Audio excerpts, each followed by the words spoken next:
Hey guys, कैसे हैं आप सभी। I hope you all are good. और एक बार फिर से आपका स्वागत है हमारे चैनल पे। दोस्तों, आज की वीडियो के अंदर हम ऑडिटिंग की जो एमसीक्यू की सीरीज हमने कंटिन्यू की है उसका हम यहाँ पे 7th पार्ट करने वाले हैं।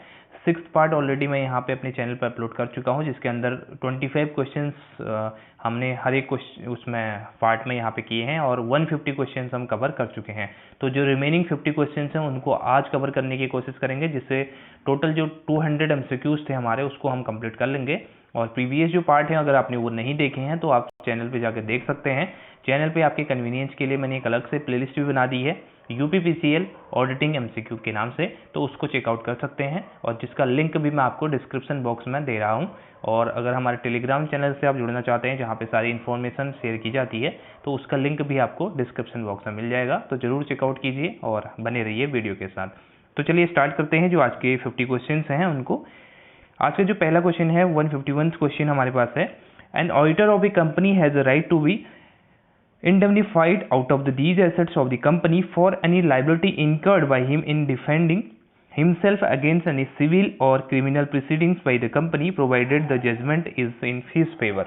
अब यहाँ पे बताया गया है कि जो कंपनी का ऑडिटर होता है, ठीक है, तो अगर वो किसी प्रकार का सिविल केस होता है उसके खिलाफ, यहाँ पे अगर वो उसको डिफेंड करने के बाद केस उसके फेवर में आ जाता है तो क्या कंपनी उसके भरपाई करेगी, उसको इंडेमनीफाई करेगी out of his has asset. तो येस और नो आपसे पूछा है, यानी कि ट्रू और फॉल्स आपसे बोला गया है। तो इसके अंदर जो स्टेटमेंट है बिल्कुल सही स्टेटमेंट दी गई है। कंपनी को जो कंपनसेशन है वो यहाँ पे जो भी जजमेंट अगर उसके फेवर में आ जाता है तो उसके लिए यहाँ पे लाइबल होगी कंपनी। तो आपका ऑप्शन बनेगा, ऑप्शन नंबर ए सही बनेगा आपका आंसर, ट्रू। सेकंड क्वेश्चन है government have established the dash a specialized multidisciplinary organization to deal with cases of the corporate fraud. अब यहाँ पे देखिए जो कॉर्पोरेट फ्रॉड्स होते हैं, यानी कि हमारे कॉर्पोरेट अफेयर से रिलेटेड जितने भी फ्रॉड्स होते हैं उनके लिए एक बॉडी को स्टेब्लिश किया गया है बेसिकली, जो स्पेशली हमारे स्पेशलाइज्ड है इसी चीज़ के लिए, जो कॉर्पोरेट फ्रॉड्स हैं उस पर यहाँ पे डील करती है। साथ ही मल्टी डिसिप्लिनरी ऑर्गेनाइजेशन है, यानी कि इसके अंदर अलग अलग फंक्शंस परफॉर्म किए जाते हैं। तो वो बॉडी यहाँ पे कौन सी है? आपके ऑप्शन हैं fraud investigation office, option number A. B है आपका serious fraud investigation office, corporate frauds investigation office, या नन ऑफ दी अबव। तो आपका जो सही आंसर है वो है आपका option number B, serious frauds investigation office, जिसको SFIO भी यहाँ पे बोलते हैं। और इसकी जो स्टेब्लिशमेंट ईयर है उसको भी ध्यान में रखेंगे। इसकी स्टेब्लिशमेंट ईयर 2003 है और इसका जो हेडक्वार्टर है वो आपका है न्यू दिल्ली में, ठीक है। तो ये आपका किससे डील करता है? ये आपका जो आपके कॉर्पोरेट सेक्टर के फ्रॉड्स हैं उससे यहाँ पे डीलिंग करता है। चलिए नेक्स्ट क्वेश्चन है 153 क्वेश्चन है, where the investigation is to be done on behalf of a limited company desiring to buy another established concern, the investigator will be required to examine. अब यहाँ पे देखिए बोला गया है अगर कोई लिमिटेड कंपनी है वो क्या करना चाह रही है, किसी अनदर कंपनी को बाई करना चाह रही है, तो उस केस में जो इन्वेस्टिगेटर है उसका जो एग्जामिनर है, बेसिकली जो इन्वेस्टिगेटर है वो क्या एग्जामिन करने को प्रेफर करेगा। सबसे पहली चीज यहाँ पे पूछी गई है corporate security, goodwill, human resources या नन ऑफ दी अबव। तो जो इसका सही आंसर है वो आपका गुडविल का केस बनता है, क्योंकि गुडविल क्यों इसका सही आंसर होगा उसका रीजन है, जब भी क्या होता है हमारे पास जो हम कहते हैं कि हमारे पास क्या है, एक कंपनी ने दूसरे कंपनी को ऑब्जर्व कर लिया या अमलगमेशन हो गया, ठीक है, या रिकंस्ट्रक्शन हो गए, तो ये सब भी सिचुएशन जब होती है तो एक कंपनी का दूसरे कंपनी में क्या होता है, यहाँ पे एक तरह से ऑब्जर्व होती है कंपनी और बाई करती है कंपनी, एक कंपनी दूसरे कंपनी को बाई करती है। तो उस केस में जो दो चीजें अराइज होती हैं, एक तो हमारी होती है गुडविल और एक होती है कैपिटल रिजर्व, राइट। तो गुडविल का कंसर्न इसलिए आता है यहाँ पे क्योंकि बाकी चीजें तो आपकी जो स्टेटमेंट्स हैं, फाइनेंशियल स्टेटमेंट्स है बेसिकली, वो यहाँ पे क्लियरली आपको पिक्चर दिखाती है कि आपके पास कितनी एसेट्स हैं, कितनी लाइबिलिटीज हैं। बट जो गुडविल का कंसर्न होता है ये थोड़ा डिफिकल्ट होता है, इसीलिए जो सबसे पहले ध्यान दिया जाता है वो गुडविल पे दिया जाता है। और अगर आपकी ये परचेज प्राइस से रिलेटेड होता है, अगर आपकी purchase consideration, right, purchase consideration आपके जो टोटल वैल्यू है उससे ज़्यादा अगर आप पे करते हैं तो गुडविल का फॉर्म होता है, ठीक है। बाइंग कंपनी अगर ज़्यादा पे कर रही है तो ऑब्वियस सी बात है वो गुडविल का पैसा पे कर रही है, और अगर लेस अमाउंट पे कर रही है तो वो आपका कैपिटल रिजर्व होता है, ठीक है। तो इसलिए यहाँ पे जो मेन कंसर्न होता है इन्वेस्टिगेटर का वो होता है गुडविल से रिलेटेड। तो option number B is going to be right answer. Next question है an audit conducted throughout the year और at regular intervals of the time is known as. अब यहाँ पे देखिए जो ऑडिटिंग के टाइप्स हैं उसको हमने काफ़ी डिटेल में किया हुआ है।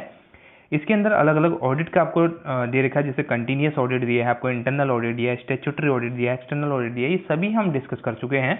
आपसे एक कंडीशन दे रखी है कि कहा गया कि जो थ्रू आउट द ईयर चलता है, यानी कि ईयर बेसिस पे चलता है, यानी कि पूरी ईयर चलते रहता है, या फिर एक सम रेगुलर इंटरवल पे चलता है, ऐसे ऑडिट को क्या कहा जाता है? क्या उसको कंटिन्यूस ऑडिट कहते हैं? तो बिल्कुल उसको कंटिन्यूस ऑडिट कहा जाता है, क्योंकि हमारा इंटरनल ऑडिट तो किससे रिलेटेड होता है? जो हमारी बेसिकली कंपनी के एम्प्लॉय हैं उनके द्वारा जो चेकिंग की जाती है, कंपनी की कंट्रोलिंग की जाती है एक तरह से इंटरनल कंट्रोल का, तो वो इंटरनल ऑडिट होता है और ये इसके अंदर किसी एक्सटर्नल ऑडिटर को इंक्लूड नहीं किया जाता है। स्टैट्यूटरी ऑडिट पे भी हमने बात करी है और एक्सटर्नल ऑडिट तो आप सभी जानते ही हैं। तो ऑप्शन नंबर ए इसमें सही हो जाएगा, कंटिन्यूअस ऑडिट। चलिए फिर नेक्स्ट क्वेश्चन है आपका, dash is A risk that the practitioner express an inappropriate conclusion when the subject matter information is materially misstated। अब यहाँ पे देखिए, यहाँ पे कहा क्या गया है कि ऐसी कौन सी सिचुएशन होती है, ठीक है, एक ऐसा रिस्क होता है जिसके अंदर जो प्रैक्टिशनर होता है बेसिकली वो क्या करता है, वो एक्सप्रेस करता है इनएप्रोप्रिएट कंक्लूजन को, यानी कि उसके पास कंक्लूजन जो है इनएप्रोप्रिएट होता है, बेसिकली वो अच्छे से अपने ओपिनियन को, अपने कंक्लूजन को नहीं डराइव कर सकता है। किस वजह से? जहां पे आपके क्या होती है, subject matter information is materially miss stated, यानी कि जो आपके रिकॉर्ड्स हैं बेसिकली ये मिस स्टेटेड होते हैं कंपनी के द्वारा। तो इसको, इस रिस्क को क्या कहा जाता है आपके, इसके मतलब इससे रिलेटेड जो रिस्क होता है वो क्या होता है? अश्योरेंस इंगेजमेंट रिस्क होता है, अश्योरेंस रेलेवेंस रिस्क होता है, अश्योरेंस जजमेंट रिस्क होता है, या नन ऑफ दी अबव। तो ये आपका है अश्योरेंस रेलेवेंस रिस्क, इसको बोला जाता है, ठीक है। अब ये अश्योरेंस रेलेवेंस रिस्क क्या है? देखिए हमारे पास जो ऑडिटर होता है बेसिकली एक्सटर्नल ऑडिटर की हम बात कर रहे हैं, तो उसके अंदर वो अपनी कुछ ना कुछ ओपिनियन यहाँ पे देता है। जब भी जो ऑडिटिंग है वो कंप्लीट हो जाती है तो उसके बाद ऑडिटर अपना ओपिनियन एक्सप्रेस करता है, ठीक है, जिसके अंदर 4 रिपोर्ट मेजर टर्म में हम बात कर रहे हैं, तो 4 रिपोर्ट की हम बात करते हैं। Unqualified, qualified report, disclaimer of opinion, adverse report, 4 report की बात होती है। तो ये चारों ही रिपोर्ट हमारे पास अश्योरेंस जो रिलेवेंस रिस्क है उसके बेसिस पे होती है, ठीक है। तो कितना मिस स्टेटमेंट इसके अंदर है उस बेसिस पे वो यहाँ पे अपनी ओपिनियन को देता है। बट जो होलिस्टिक अप्रोच में हम बात करें तो वो अश्योरेंस रिलेवेंस रिस्क होता है, ठीक है। तो ऑप्शन नंबर बी इस केस में सही बनेगा। नेक्स्ट क्वेश्चन है, dash refers to specific accounting controls relating to particular transactions and data in each computer based application system. अब यहाँ पे आपसे पूछा गया है कि एक स्पेशल अकाउंटिंग कंट्रोल्स होता है, किससे रिलेटेड होता है?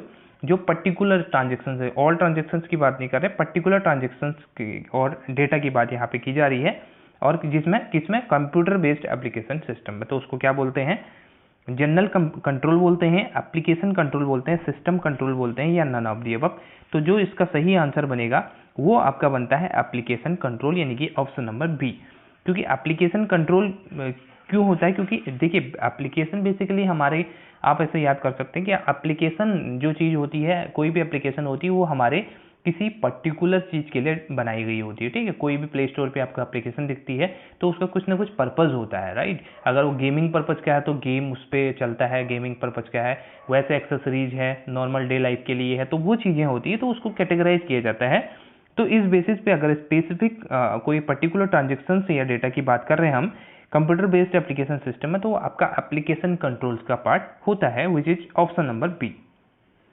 चलिए नेक्स्ट क्वेश्चन है, the time spend by each worker should be correctly recorded in days. अब यहाँ पे देखिए अलग अलग आपको बुक और कार्ड्स दिए गए हैं और आपसे बोला गया है कि किसी वर्कर के द्वारा जितना भी टाइम स्पेंड किया जाता है, ठीक है, काम में कितना टाइम यहाँ पे स्पेंड किया गया, तो उसको किस में रिकॉर्ड किया जाएगा?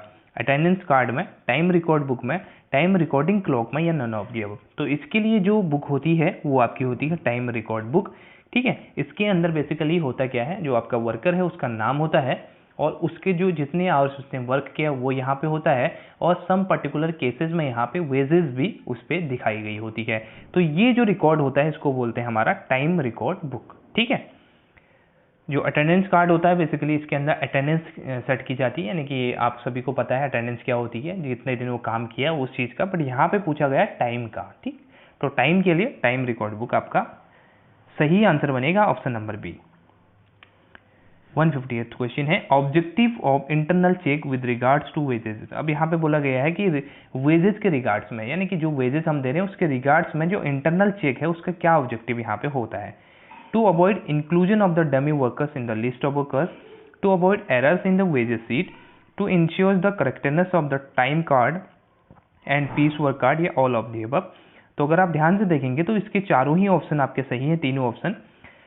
किसी प्रकार के डमी वर्कर्स का यहाँ पे इंक्लूड तो नहीं किया गया है, वो भी यहाँ पे चेक किया जाता है। एरर्स तो नहीं है कोई वेज शीट में, यहाँ पे किसी की वेजेस ज़्यादा या किसी की कम तो नहीं कर दी गई है। To ensure the correctness of the time cards and piece work cards, और बिल्कुल सही है, ऑल ऑफ दी अबव आपका ऑप्शन सही बनेगा, डी ऑप्शन। चलिए नेक्स्ट क्वेश्चन है, in big organisation generally dash employed to push sales and to collect debt. अब यहाँ पे बोला गया है बड़े जो ऑर्गेनाइजेशंस होते हैं उनके अंदर किसको यूज किया जाता है, किसको एम्प्लॉयड किया जाता है, किस काम के लिए, सेल्स को पुश करने के लिए और साथ ही डेट को कलेक्ट करने के लिए। ट्रैवलिंग एजेंट्स होते हैं, मार्केटिंग एग्जीक्यूटिव्स होते हैं, सेल्समैन होते हैं, या नन ऑफ द अबव होते हैं। तो इसका सही आंसर आपके पास है ऑप्शन नंबर ए।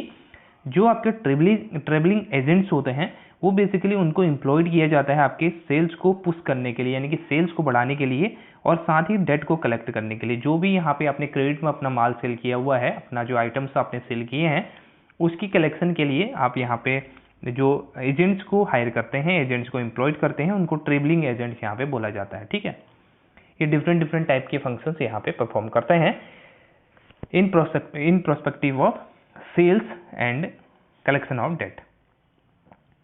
नेक्स्ट क्वेश्चन है 160th क्वेश्चन है, cash sales can be done through. अब यहाँ पे बोला गया है कैश सेल्स किसके द्वारा किया जाएगा, यानी कि किस चैनल्स के थ्रू किया जा सकता है। Sales at the counter, sales by travelling agents, postal sales, या D all of the above. तो जो इसका सही आंसर है वो है आपका option number D, all of the above. ये सभी चैनल्स के थ्रू आप कैश सेल्स यहाँ पे कर सकते हैं। काउंटर पे भी सेल्स हो सकती है और सेल्स बाय ट्रेवलिंग एजेंट्स के द्वारा जो सेल्स की जाती है, जैसे कि हमने थोड़ी देर पहले ही बात करी है ना कि हम सेल्स को पुश करते हैं और कलेक्ट करते हैं डेट, तो दोनों ही काम किए जा रहे हैं, तो वो कैश सेल्स ही एक तरह से आपका काम करेगा। पोस्टल सेल्स भी हो सकता है, तो ऑल ऑफ दी अबव जो आपका डी ऑप्शन है ये आपका इसमें सही आंसर बन जाएगा। 161 क्वेश्चन है आपका, payment for wages should be vouched with the help of. अब यहाँ पे देखिए जब हम ऑडिटिंग की बात करते हैं तो सबसे मेन जो हमारा डॉक्यूमेंट होता है वो हमारा बाउचर्स होते हैं, क्योंकि ये हमारे किसी ट्रांजेक्शन्स के रिकॉर्डिंग के हम कह सकते हैं बिहाफ में होते हैं। ठीक है, तो ये इसके सपोर्टिंग डॉक्यूमेंट यहाँ पे होता है। तो पेमेंट और फॉर वेजेस, जो आपके वेजेस का पेमेंट किया उसके बेसिस उसके जो बिहाफ में आप वाउचर बनाएंगे वो कौन सा वाउचर होता है, पीस वर्क स्टेटमेंट होता है, वेजेस सीट होता है, मिनट बुक होता है, या बैंक पासबुक होता है। तो इसके अंदर देखिए जो पेमेंट होता है वेजेस का, इसके लिए आप क्या करेंगे, वेजेस सीट को आप एक तरह से प्रेफर करेंगे अगर आपको पेमेंट ऑफ वेजेस की एक तरह से टैली करनी है। तो क्योंकि वेजेस सीट में ही डिफरेंट टाइप के जो वर्कर्स हैं उनको कितना वेजेस यहाँ पे पेड किया गया और किस टर्म्स में पेड किया गया, ये सब चीज़ें यहाँ पे इंक्लूडेड रहती हैं। तो option number B is going to be right answer, wages sheet. Next question है, which of the following statement is correct. अब इसमें से कौन सा स्टेटमेंट आपको बताना है कि सही है।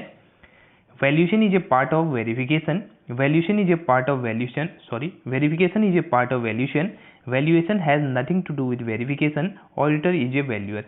अब यहाँ पे आपको राइट आंसर जो है वो है आपका ऑप्शन नंबर ए, क्योंकि जो वेरिफिकेशन होता है ना, ऑडिटिंग के अंदर हम वेरिफिकेशन को भी अच्छे से पढ़ चुके हैं, थ्योरेटिकल पार्ट में भी हमने डिस्कस किया था। तो इसके अंदर वेरिफिकेशन के अंदर ही हमारा वैल्यूएशन इंक्लूडेड होता है, राइट। क्योंकि जो वेरिफिकेशन है उसके अंदर तीन चीज़ें की जाती हैं। सबसे पहली चीज़ क्या की जाती है, वैल्यूएशन की जाती है। दूसरी चीज़ की जाती है उसकी एग्जिस्टेंस को चेक की जाती है, फिजिकल एग्जिस्टेंस को एसेट की, और तीसरी उसकी टाइटल को चेक किया जाता है, टाइटल ऑफ ऑनरशिप। तो तीन चीज़ें आपके वेरिफिकेशन के अंदर आती हैं। तो सीधा सीधा आंसर क्या बनेगा, valuation is a part of verification, right. तो ऑप्शन नंबर ए आपका इस केस में सही आंसर बनेगा। नेक्स्ट क्वेश्चन है 163 क्वेश्चन आपका, valuation of the fixed asset is based on the concept. अब यहाँ पे जब भी आप क्या करते हैं, अपने हमारे पास एसेट्स होती हैं, फिक्स्ड एसेट होती है, करंट एसेट्स भी होती है हमारे पास।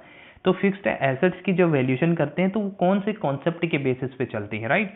Going concern, conservatism, money measurement, या ड्यूअल एस्पेक्ट। देखिए यहाँ पे जो सही आंसर बनेगा वो आपका गोइंग कंसर्न का बनेगा, क्योंकि जब भी फिक्स्ड एसेट की बात होती है तो फिक्स्ड एसेट हमारे किससे रिलेटेड होते हैं, ये लॉन्ग टर्म से रिलेटेड एसेट होते हैं हमारे, ठीक है, क्योंकि हम लॉन्ग टर्म के लिए इनको परचेज करते हैं। जैसे हमारे पास प्लांट है, तो प्लांट हमारा क्या है, फिक्स्ड एसेट है, और प्लांट हमारा क्या है, काफ़ी आने वाले टाइम तक ये चलते रहने वाला है, यानी कि हमारे लिए यूजफुल रहने वाला है। साथ ही हमारे पास बिल्डिंग है, हमारे पास फर्नीचर्स हैं, ये सब हम बार बार खरीदते नहीं है, हम एक बार खरीदते हैं और काफ़ी टाइम तक ये यूजफुल रहती है।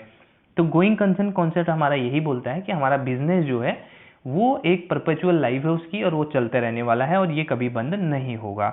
ये अजम्पशंस लेके चलता है हमारा गोइंग कंसर्न, और इसीलिए हम क्या करते हैं, फिक्स्ड एसेट्स में हम यहाँ पे इन्वेस्टमेंट करते हैं। तो सीधा सीधा आंसर बनेगा ऑप्शन नंबर ए।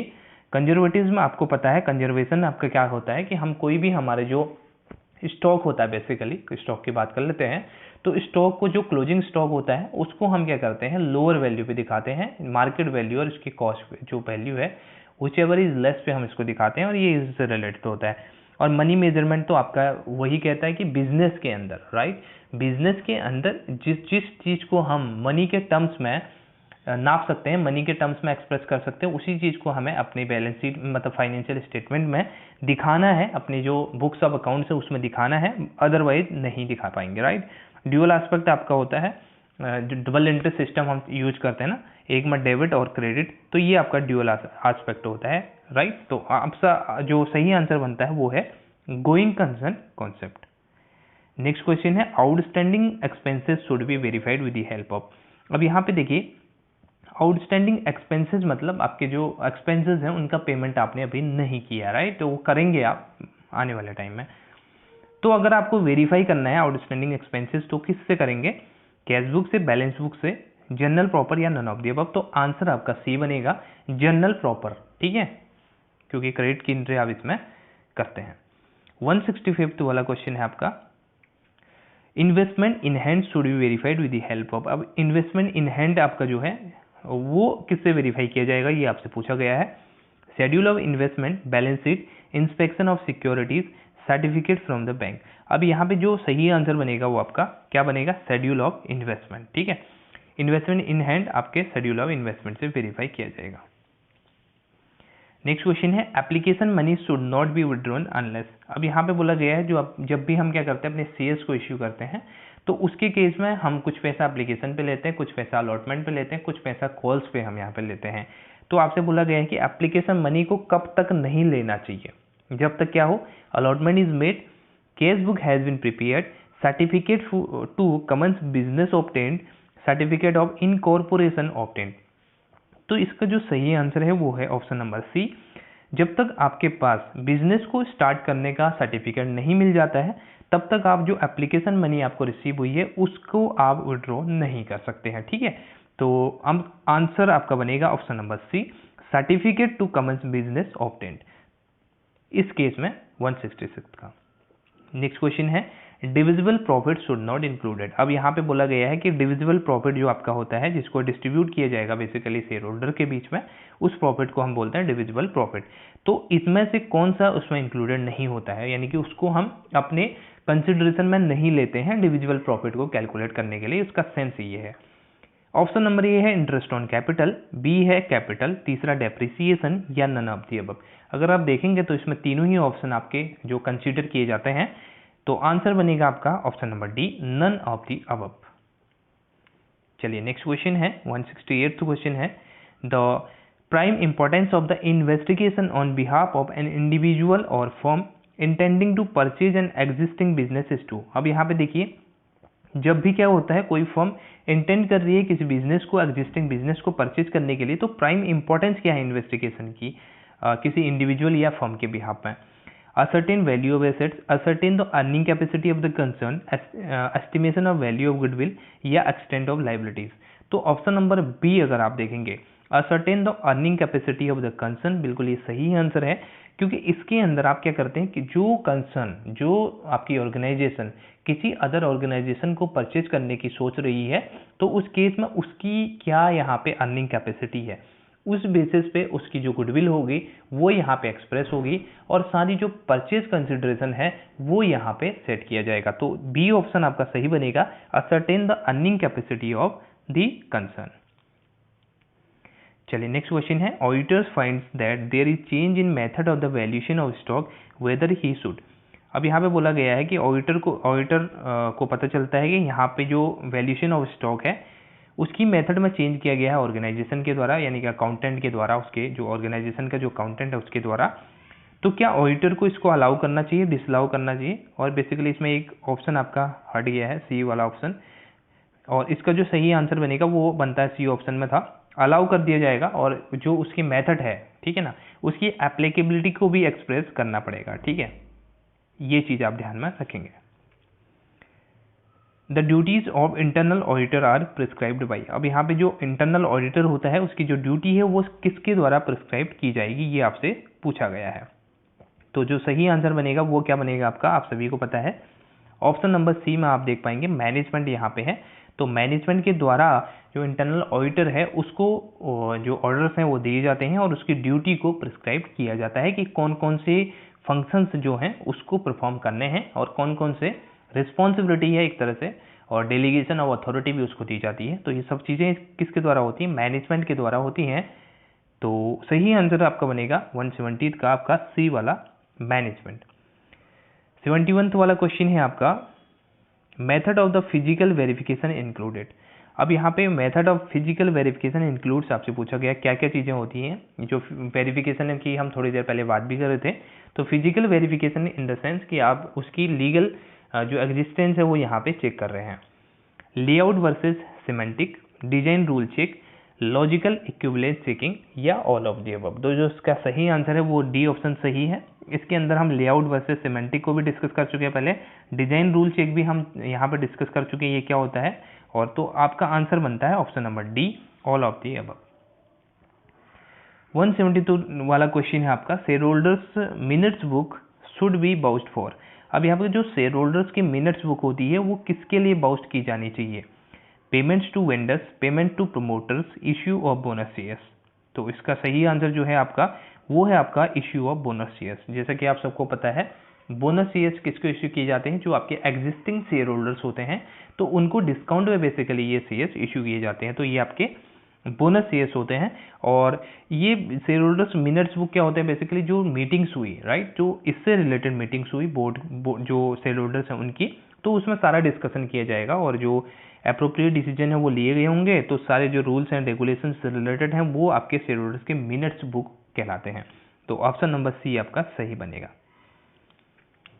173 वाला क्वेश्चन है, floating asset, floating assets are valued eight.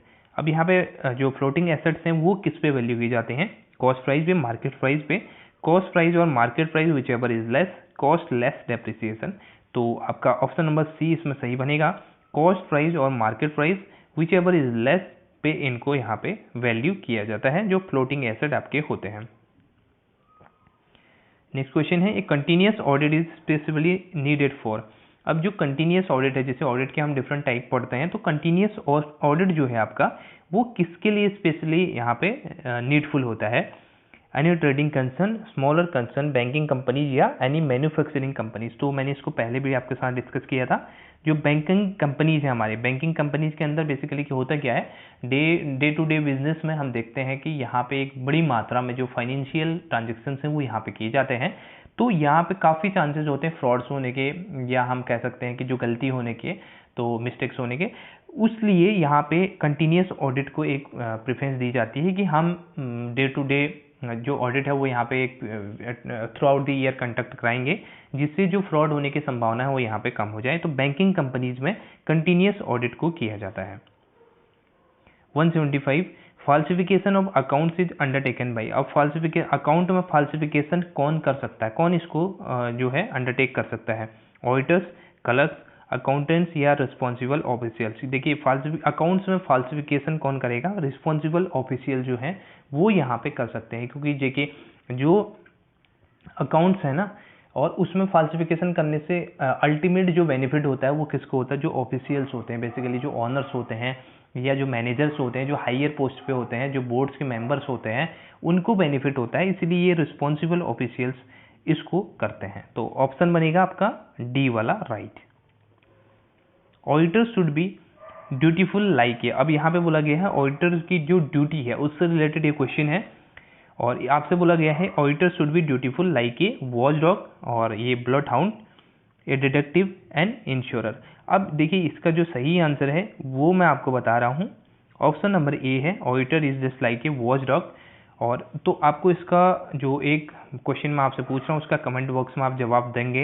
इसका क्वेश्चन मैं पहले भी करा चुका हूँ, 3 से 4 बार इंपॉर्टेंट क्वेश्चन मैंने बताया था। इसके अंदर एक जजमेंट आई थी, ठीक है, वो जजमेंट किस कंपनी के अंदर आई थी, किस कोर्ट का जो जजमेंट था वो किस कंपनी के केस में, किस केस के अंदर यहाँ पे सुनाई गई थी, जिसमें ये कहा गया था कि auditor is not a blood hound, it is like a watch dog, यहाँ पे बोला गया था। तो इसको आपको बताना है कि ये जजमेंट किसके केस में यहाँ पे आई थी, राइट।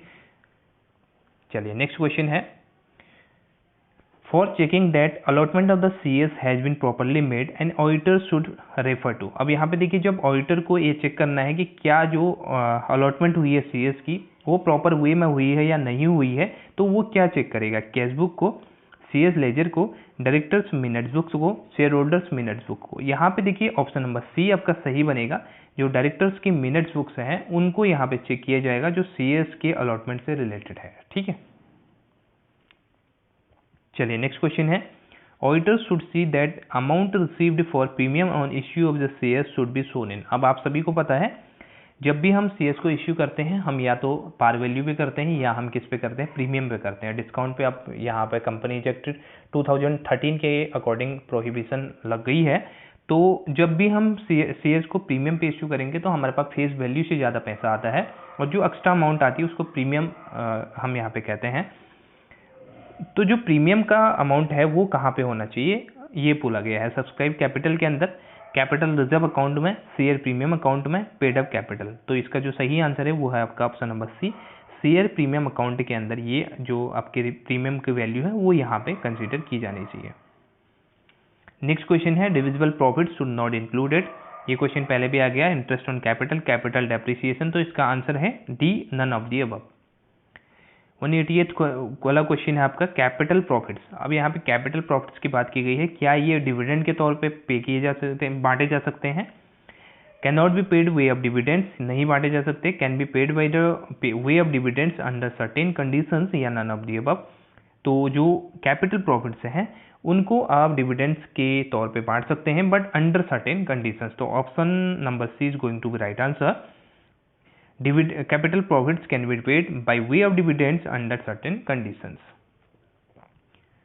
181 वाला क्वेश्चन है आपका, investigation of books of accounts and records is. अब यहाँ पे देखिए इन्वेस्टिगेशन जब भी किसी की चीज़ की होती है, बुक्स ऑफ अकाउंट्स की होती है, तो उसको यहाँ पे ये चीज़ कंपलसरी या नहीं इससे रिलेटेड पूछा गया है। Not legally compulsory, compulsory, compulsory as per companies act, या compulsory as per income tax act. तो जो इन्वेस्टिगेशन है ना वो नॉट लीगली कंपलसरी, यानी कि ये कंपलसरी नहीं है। अगर आपको अपने जो बुक्स हैं, बुक्स ऑफ अकाउंट है, उसमें कहीं पर ही आपको एक तरह से डाउट है, आपको फ्रॉड की जो शंका है वो यहाँ पे है, या आप चेक करना चाहते हैं अपने जो सिस्टम है उसको, तो उसके लिए आप इन्वेस्टिगेशन कर सकते हैं अपने बुक्स ऑफ अकाउंट्स की, और ये आपके लिए नॉट लीगली कंपलसरी है, ठीक है।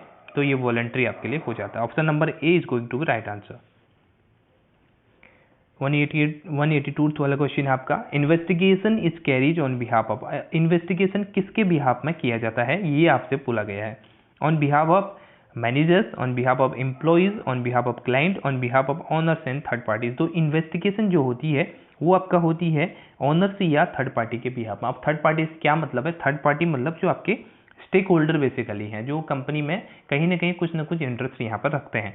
तो इन्वेस्टिगेशन के थ्रू क्या पता चलता है, जब भी हमारे जैसे ऑडिटर है, जैसे ऑडिटिंग होती है ना, तो ऑडिटिंग एक तरह से ऑथेंटिक प्रूव होता है कि हमारी जो ऑर्गेनाइजेशन है वो अच्छा परफॉर्म कर रही है, राइट। हम उसका टाइम टू टाइम ऑडिट कर रहे हैं और इसका जो फ्रॉड की संभावना है उससे उसमें नील है। तो इस तरह से हम जो इन्वेस्टर्स हैं उनको यहाँ पे क्या करते हैं, एक तरह से हम अपनी तरफ आकर्षित करते हैं और ज़्यादा से ज़्यादा जो इन्वेस्ट होता है वो लोग यहाँ पे करते हैं। तो वही चीज़ यहाँ पे है, इन्वेस्टिगेशन करने का जो उद्देश्य होता है वो यही होता है। एक तो ये कि ऑनर को सेटिस्फाई करने के लिए कि बिजनेस में सब कुछ सही चल रहा है। दूसरा जो थर्ड पार्टी है वो यहाँ पे जो उनकी जो फेद है वो यहाँ पे कंपनी के अंदर खराब ना हो, इसलिए। तो आपका ऑप्शन नंबर डी इस केस में सही आंसर बनेगा। नेक्स्ट क्वेश्चन है, charging excessive provisions for depreciation results in, अब यहाँ पे देखिए जब भी हम क्या करते हैं डेप्रिसिएशन में एक्सेसिव हमने प्रोविजन को सेट कर दिया तो प्रॉफिट पे क्या असर पड़ेगा, लेस प्रॉफिट होगा, more profit, no change in profit, no change in loss. तो बेसिकली इसमें होगा क्या, जब भी हम एक्सेसिव प्रोविजन बनाएंगे तो हमारा जो प्रॉफिट है वो यहाँ पे कम हो जाएगा, क्योंकि जो प्रोविजंस हैं वो बेसिकली हम अपने एक्सपेंस के तौर पे दिखाते हैं, ठीक है। तो जो पीएनएल में है उसके डेबिट साइड में आपकी अमाउंट ज़्यादा हो जाएगी, राइट, प्रोविजंस फॉर डेप्रिसिएशन करके। तो अगर आप क्या करेंगे, डेबिट साइड में एक्सपेंसेस आपके ज़्यादा है तो ऑब्वियस सी बात है आपका प्रॉफिट कम आएगा। तो ऑप्शन नंबर ए आपका सही बनेगा, लेस प्रॉफिट। 184 वाला क्वेश्चन है आपका, an invitation to the public for subscribe the shares of the company is called. अब यहाँ पे जब होता है हम क्या करते हैं, अपनी कंपनी के शेयर्स को हमको पब्लिक को ऑफर करने हैं, तो उस केस में हमारे पास एक डॉक्यूमेंट हम जो पब्लिक है उसको यहाँ पे सर्कुलेट करते हैं। तो उस डॉक्यूमेंट को क्या कहा जाता है, जिसके अंदर कंपनी के शेयर्स की सारी डिटेल्स होती है, राइट। तो शेयर्स का कौन से कितने शेयर्स हैं, कितना प्राइस है, कितना यहाँ पे अमाउंट हमने मांगा है, सब कुछ यहाँ पे डिटेल में होता है। उसके अंदर बैलेंस शीट्स होती है कंपनी की, फाइनेंशियल स्टेटमेंट्स होते हैं। तो ये सब चीज़ें क्या कहलाती है, मेमोरेंडम ऑफ एसोसिएशन होता है, आर्टिकल ऑफ एसोसिएशन, प्रोस्पेक्टस होता है, सर्टिफिकेट ऑफ इनकॉर्पोरेशन होता है। आप सभी समझ ही गए होंगे, इसका ऑप्शन बनेगा सी वाला सही, प्रोस्पेक्टस जिसको बोलते हैं। प्रोस्पेक्टस के अंदर बेसिकली सारी डिटेल होती है। जैसे हम कॉलेज का प्रोस्पेक्टस भी देखते हैं तो उसके अंदर कॉलेज से रिलेटेड कितनी फैकल्टीज़ हैं, कितने यहाँ पे डिपार्टमेंट्स हैं, कितने कोर्सेज हैं, कितनी फ़ी है, सब कुछ हमारे इंक्लूडेड होती है। इसी तरह से सीएस के केस में कंपनी प्रोस्पेक्टस इशू करती है। चलिए नेक्स्ट क्वेश्चन है, auditing around the computer is also known as. अब देखिए यहाँ पे एक होता है ऑडिटिंग अराउंड द कंप्यूटर, एक होता है हमारा ऑडिटिंग थ्रू द कंप्यूटर। तो ऑडिटिंग अराउंड द कंप्यूटर किस नाम से जाना जाता है, black box approach, blue box approach, green box approach या रेड बॉक्स अप्रोच। तो सही आंसर आपका है black box approach, which is option number ए।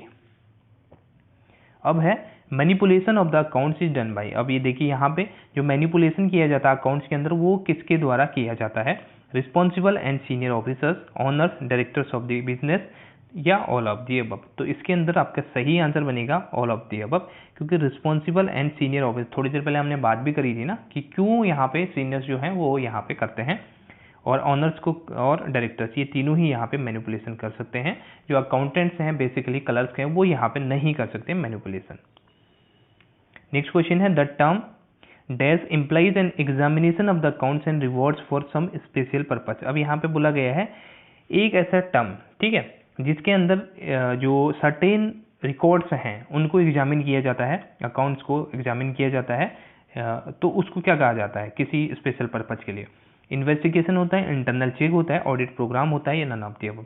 जब हम बात कर रहे हैं किसी स्पेशल पर्पज के लिए, राइट, और इसका जो टर्म होता है वो भी यहाँ पे एक स्पेसिफाइड टर्म होता है, तो उसमें हमारा जो आंसर बनता है वो आता है इन्वेस्टिगेशन। अब आप इसका सीधा सा एग्जांपल देख सकते हैं कि जब भी हमारे पास कोई क्राइम होता है, ठीक है, हमारे जो एक तरह से सोसाइटी में कोई क्राइम होता है तो उसके लिए स्पेशल जो केस होता है उसको हैंडल करते, तो उसको जब जांच चलती है उसको तो इन्वेस्टिगेशन बोला जाता है। तो उसी बेसिस पे यहाँ पे किसी स्पेशल पर्पज के लिए हमें पता चलता है जैसे कि सम सर्टेन जो हमारे डिपार्टमेंट्स है उसमें यहाँ पे फ्रॉड चल रहा है, तो उसमें हम क्या करेंगे, अपनी जो इन्वेस्टिगेशन प्रोसेस है उसको यहाँ पे चालू कर सकते हैं। तो यही हमारा राइट आंसर बनेगा, विच इज इन्वेस्टिगेशन। और इंटरनल चेक आप सभी को पता है, अपनी जो हमारी ऑर्गेनाइजेशन की इफिशियंसी है उसको चेक करने के लिए, उसको बढ़ाने के लिए, हमारे कंट्रोल्स को चेक करने के लिए, ये सब के लिए हम इंटरनल चेक प्रोसेस को चालू करते हैं। ऑडिट प्रोग्राम आप सभी को पता ही है। चलिए नेक्स्ट क्वेश्चन है, essential of good audit report include. अब यहाँ पे कुछ आपको इसके कैरेक्टरिस्टिक दिए हैं आपके गुड ऑडिट रिपोर्ट के, तो उसके क्या इसेंशियल्स हैं, सिंप्लिसिटी है, क्लैरिटी है, फर्मनेस है या ऑल ऑफ द अबव। तो सही आंसर बनेगा ऑल ऑफ द अबव। ये तीनों ही इसके लिए एक गुड कंडीशन, जो अच्छी ऑडिट रिपोर्ट है उसकी यहाँ पे इसेंशियल्स हैं।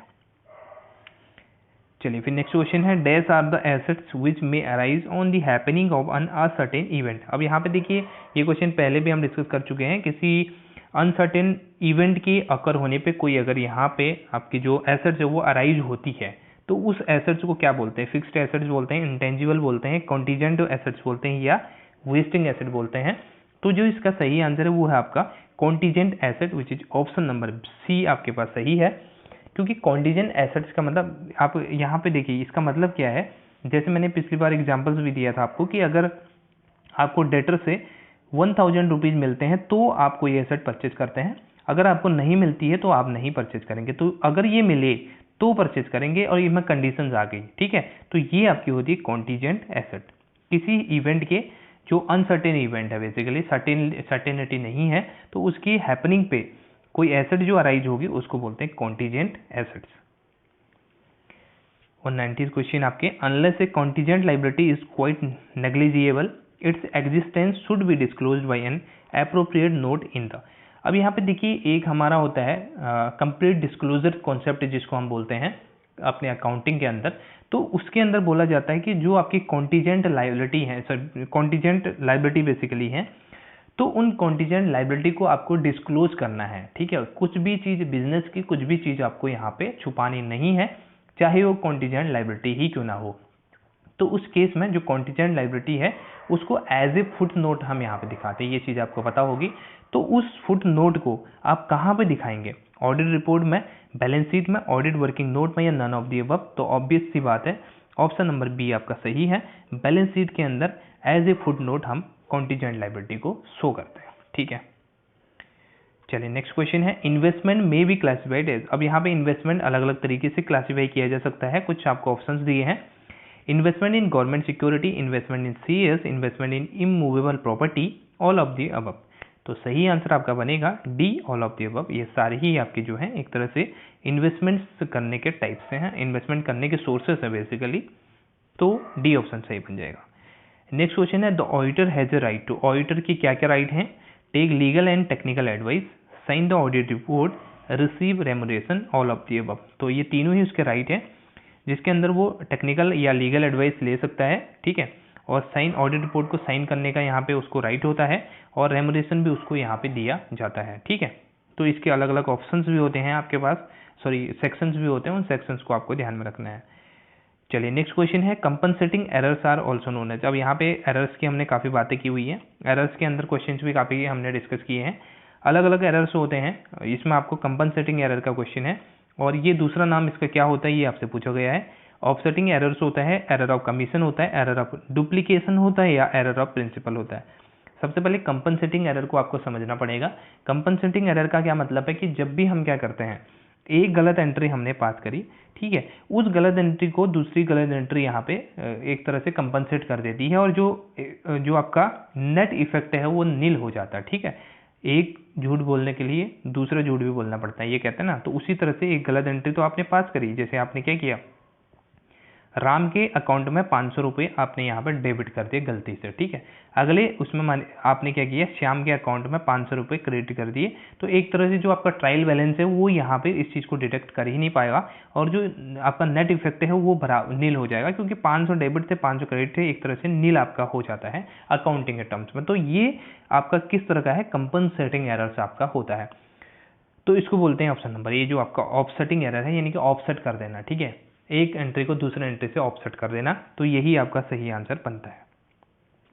चलिए नेक्स्ट क्वेश्चन है, dash is the cash purchase related voucher. Cash purchase से रिलेटेड जो वाउचर्स है उसकी बात की गई है। कैश बिल होता है, कैश मेमो होता है, गुड्स इनवर्ड बुक होता है, या ऑल ऑफ दी अबव। तो ऑल ऑफ दी अबव आपका सही आंसर बनेगा। कैश बिल भी आपका जो कैश परचेज से रिलेटेड है, कैश मेमो भी, और गुड्स इनवर्ड बुक भी आपका कैश परचेज रिलेटेड वाउचर्स होता है, राइट। चलिए नेक्स्ट क्वेश्चन, द वैल्यू और the reputation of the firm is represented in the form of. ये तो सिंपल सा क्वेश्चन है, आप सभी को आ ही जाएगा। इसका सही आंसर है ऑप्शन नंबर बी, गुडविल।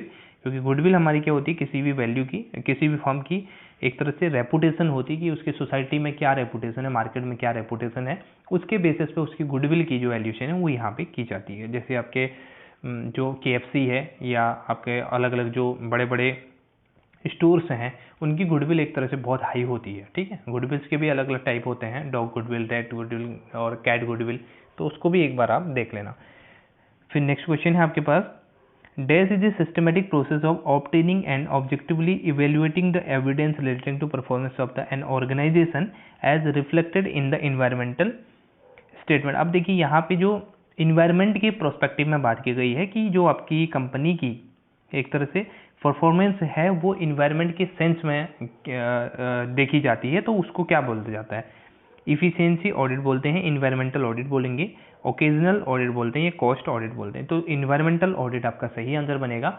जब भी हम अपने बिजनेस की इफेक्ट को किसके बेसिस पे देखते हैं, किसके प्रोस्पेक्टिव में देखते हैं, हमारे इन्वायरमेंट के प्रोस्पेक्टिव में देखते हैं, यानी कि हमारा जो बिजनेस है कहीं हमारे इन्वायरमेंट को हार्म तो नहीं कर रहा। हमारे जो बिजनेस की प्रोसेस है, बिजनेस की जो एक तरह से मैन्युफैक्चरिंग की है, मार्केटिंग की है या पैकेजिंग की है या अलग अलग जो प्रोसेस चलती है, उससे कहीं हमारी सोसाइटी को हार्म तो नहीं हो रहा, हमारे इन्वायरमेंट को ज़्यादा हार्म तो नहीं हो रहा। तो इस चीज़ का जो ऑडिट किया जाता है उसको इन्वायरमेंटल ऑडिट यहाँ पे बोला जाता है। तो ऑप्शन नंबर बी आपका सही बनेगा। चलिए नेक्स्ट क्वेश्चन है, dash committee acts as a liaison between the auditor of the company and its board of directors. ठीक है, लाइजनिंग का काम करती है किसके बीच में, कौन सी कंपनी है वो, कौन सी कमेटी है वो जो लाइजनिंग का काम करेगी किसके बीच में, ऑडिटर और कंपनी के बीच में, जो बोर्ड ऑफ डायरेक्टर्स है बेसिकली कंपनी का। और आपके ऑप्शन हैं, ऑडिट कमेटी होती है, इंटरनल चेक कमेटी है, इंटरनल कंट्रोल कमेटी है या नन ऑफ दी अबव। तो जो आपका ऑप्शन नंबर ए है वो इस केस में सही बनता है। ऑडिट कमेटी जो बनाई जाती है वो एक तरह से लाइजनिंग का काम करती है, बेसिकली दोनों पार्टीज को एक तरह से हम कह सकते हैं कम्युनिकेशन करने का काम करती है दोनों पार्टी के बीच में, जो आपकी ऑडिट कमेटी होती है। कौन सी पार्टीज होती हैं, ऑडिटर से एक तरफ होता है, दूसरी तरफ आपकी जो बोर्ड ऑफ डायरेक्टर्स हैं वो होते हैं। ठीक है, कम्युनिकेशन गैप ना हो इसलिए इस ऑडिट कमेटी को प्रिपेयर किया जाता है। Dash contains information pertaining to financial history, memorandum of association, articles of association of a company। अब यहाँ पे बोला गया है कि ऐसी कौन सी फाइल होती है जिसके अंदर कंपनी की फाइनेंशियल हिस्ट्री होती है, मेमोरेंडम ऑफ एसोसिएशन की यहाँ पे इंफॉर्मेशन होती है, आर्टिकल ऑफ एसोसिएशन की इंफॉर्मेशन भी होती है। तो ये सब चीज़ें किसमें होती है, permanent audit file, current audit file, test audit file या नन ऑफ दी अबव। तो ऑप्शन नंबर ए आपका सही बनेगा। परमानेंट ऑडिट फाइल के अंदर कंपनी से रिलेटेड ये सारी इंफॉर्मेशन कंटेन्स होती हैं। Next question, the auditor gives a dash report when he is unable to give an opinion on the financial statement taken as a whole, but he believes that he can express a opinion on certain items in the statement. अब यहाँ पे देखिए ये कहा गया है कि कोई भी ऑडिटर, एक ऑडिटर है वो क्या करता है, कंपनी के कंप्लीट जो उसके फाइनेंशियल स्टेटमेंट है उसके ओपिनियन को यहाँ पे अपने उससे रिलेटेड कंप्लीट ओपिनियन को तो वो एक्सप्रेस नहीं कर पाता, बट जो सर्टेन उसके फाइनेंशियल आइटम्स हैं, कुछ फाइनेंशियल आइटम्स हैं या फाइनेंशियल स्टेटमेंट्स हैं सर्टेन, उनसे रिलेटेड अपने ओपिनियन को यहाँ पे दे सकता है। कंप्लीट जो कंपनी के पर्सपेक्टिव में बात करें तो उसकी रिपोर्ट वो एक्सप्रेस नहीं कर पाता इन एप्रोप्रिएट एविडेंस होने के कारण। ठीक है, तो सर्टेन जो ट्रांजेक्शन्स हैं, सर्टेन जो एंट्रीज हैं, सर्टेन तो जो आपके आइटम्स हैं उससे रिलेटेड वो ओपिनियन देता है, उसको बोलते हैं हमारे क्या, पीस मील रिपोर्ट। ठीक है, एडवर्स तो आपका क्या हो जाता है, एकदम से जो आपके कंपनी जो बेसिकली क्वालिफाइड रिपोर्ट का जो नेक्स्ट स्टेप होता है वो होता है, जैसे क्वालिफाइड रिपोर्ट में आपका कंपनी की जो पोजीशन है, ठीक है, वो फाइनेंशियल स्टेटमेंट पोजीशन को सही एक तरह से थोड़ा बहुत एविडेंस मिलते हैं, बट पूरी एविडेंस यहाँ पे कंपनी को, ऑडिटर को नहीं मिल पाते हैं, वो आपकी क्या होती है, क्वालिफाइड होती है। उसके बाद एडवर्स ओपिनियन आता है। एडवर्स का मतलब है कि आपके कंपनी जो फाइनेंशियल स्टेटमेंट है वो कंपनी की पोजीशन को सही से नहीं दिखा रहे हैं। फिर डिस्क्लेमर ऑफ ओपिनियन आता है, और इन्हीं के बीच में एक पीसमील रिपोर्ट भी होती है जो ये करती है कि आपके जो एक पार्ट है उसके जो फाइनेंशियल स्टेटमेंट है उसके एक पार्ट के ओपिनियन को कंसिडर करती है, होल जो ओपिनियन है उसको कंसिडर नहीं करती है। तो ऑप्शन बनेगा सी वाला राइट इसके केस में। जो लास्ट क्वेश्चन है वो है आपका approach to computer auditing is known as. अब जो कंप्यूटर ऑडिटिंग का अप्रोच है उसको क्या बोला जाता है, auditing around the computers, auditing with the computers, internal auditing या इलेक्ट्रॉनिक ऑडिटिंग। तो जो सही आंसर है वो आपका है ऑडिटिंग अराउंड द कंप्यूटर्स, इसको यहाँ पे बोला जाता है। ठीक है, तो option number A is going to be right answer. तो इस तरह से हमारे जो ऑडिटिंग के हैं वो 200 क्वेश्चंस जो एमसीक्यू इंपॉर्टेंट एमसीक्यू हैं वो कंप्लीट होते हैं। इसकी जो कंप्लीट पीडीएफ है इसके आंसर्स के साथ मैं आपको टेलीग्राम चैनल पे प्रोवाइड करवा दूंगा, तो वहाँ से आप इस पीडीएफ को ले सकते हैं और अपनी प्रैक्टिस को कर सकते हैं। इसके अलावा इसमें कुछ इंपॉर्टेंट चीज़ें हैं, जो इंपॉर्टेंट चीज़ें जैसे आपके सेक्शंस हैं उससे रिलेटेड और थोड़ी सी रिपोर्ट से रिलेटेड और क्वेश्चन मैं लेके आऊँगा, जो उसकी अलग से वीडियो आपको मिल जाएगी। इसके बाद हम कोशिश करेंगे अपने इनकम टैक्स या अकाउंटिंग के पार्ट को स्टार्ट करने की। सो कैसी लगी वीडियो ज़रूर बताना कमेंट करके। Thank you so much for watching, take care, have a nice day.